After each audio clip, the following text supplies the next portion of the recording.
তো আমরা জেটি ঘাটে পৌঁছে গেছি আর এই হচ্ছে আমাদের লঞ্চ সুরেন্দ্র এনবি সুরেন্দ্র। পায়ের কাছে অনেক ঢিল পাটকেল পড়ে থাকে, যে আমি একটু ছুঁড়ে মেরে দেখি যে এটা মোরা কি জানতো, কেউ ভুল করে ওটা মারবেন না, ঠিক আছে? 4-5 হাজার টাকা জরিমানা হতে পারে এবং 2 বছরের জন্য জেলও হতে পারে। Hi guys, welcome to the channel and welcome to another new blog. তো আজকে সুন্দরবন ট্রিপের ডে 2 আর আমরা যাচ্ছি জেটি ঘাটের দিকে, মানে আমাদের লঞ্চের দিকে। তো আমাদের জেটি ঘাটটা হোটেলের থেকে একটু দূরে, তাই জন্য আমরা ভ্যানে করে যাচ্ছি।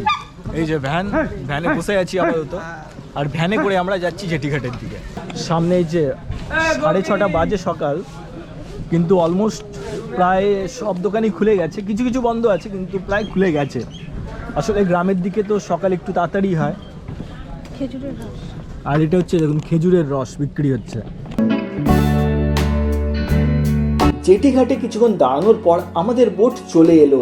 আমরা বোটে উঠতেই আমাদের এই বোটের একটা মেম্বার আমাদেরকে কিছু ইনস্ট্রাকশন দিল, যেটা আমাদেরকে এই ট্রিপে ফলো করে চলতে হবে। সবাই একসাথে থাকার চেষ্টা করবেন, দলের টিমের কেউ সঙ্গে ছাড়া হবে না। ওখানে গিয়ে স্পটে নেমে গাছের পাতায় হাত দেওয়া নিষেধ, ঠিক আছে? ওখানে অনেক কুমির দেখা যাচ্ছে, মোরার মতো শুয়ে আছে, পায়ের কাছে অনেক ঢিল পাটকেল পড়ে থাকে, যে আমি একটু ছুঁড়ে মেরে দেখি যে এটা মোরা কি জানতো, কেউ ভুল করে ওটা মারবেন না, ঠিক আছে? 4-5 হাজার টাকা জরিমানা হতে পারে এবং 2 বছরের জন্য জেলও হতে পারে, ঠিক আছে? কেউ ভুল করে মারবে না। বানরকে কেউ কিছু খেতে দেবে না, আর বাচ্চাদের হাতে কোনো খাবার বা কোনো কিছু বাচ্চাদের হাতে স্পটে নেমে কোনো কিছু দেবে না, খাবার দেওয়া নিষেধ। বানরকে কেউ কিছু ভুল করে খাবার খেতে দেবে না। আর নিজেদের মোবাইলগুলো সামনে রাখবেন, আমাদের লঞ্চ স্টার্ট হয়ে গেছে আর তার সাথে আমাদের রাইডও স্টার্ট হয়ে গেছে।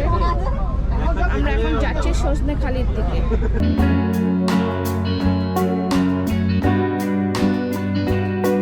কিছুক্ষণ লঞ্চ চলার পর আমরা পৌঁছালাম সজনেখালি টাইগার রিজার্ভে।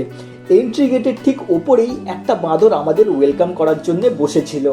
এটা যদিও বা আমি একটু মজা করে বললাম, এর আসল সত্যিটা ঠিক কি সেটা আমি আপনাকে একটু পরেই বলছি। তো ভেতরে এন্ট্রি করার পর জায়গাটা ঠিক এইরকম দেখায়।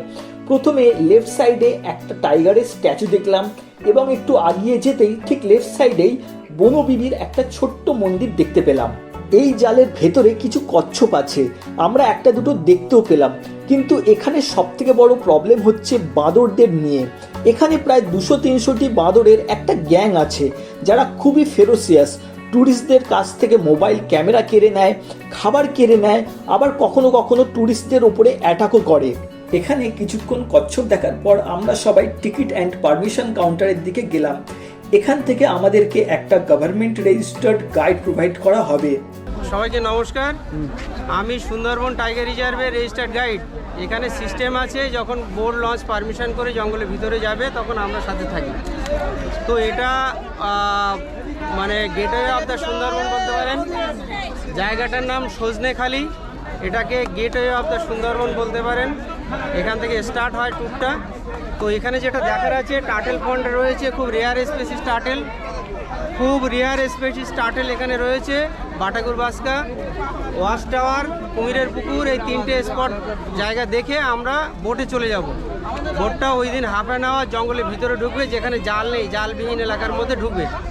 তারপরে একটা স্পটে নামবো, তারপরে আবার একটা স্পটে নামবো, এইভাবে আমাদের ট্যুরটা চলতে থাকবে।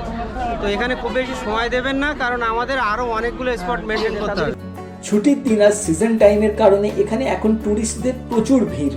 কোনো রকমে ধাক্কাধাক্কি করে আমরা ভেতরে পৌঁছালাম এবং ভেতরে পৌঁছেই যেটা সব থেকে সুন্দর জিনিস দেখলাম সেটা হচ্ছে একটা টার্টাইল অ্যাকোরিয়াম দেখার পর আমরা সবাই ওয়াচ টাওয়ারের দিকে গেলাম।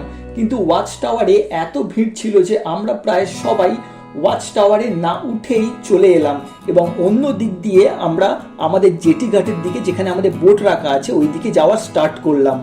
এখানে যে গাছগুলো দেখছেন মার্কিং করা আছে, এই গাছগুলোর নাম হচ্ছে সুন্দরী গাছ, আর এই গাছের উপরেই সুন্দরবনের নামকরণ করা হয়েছে।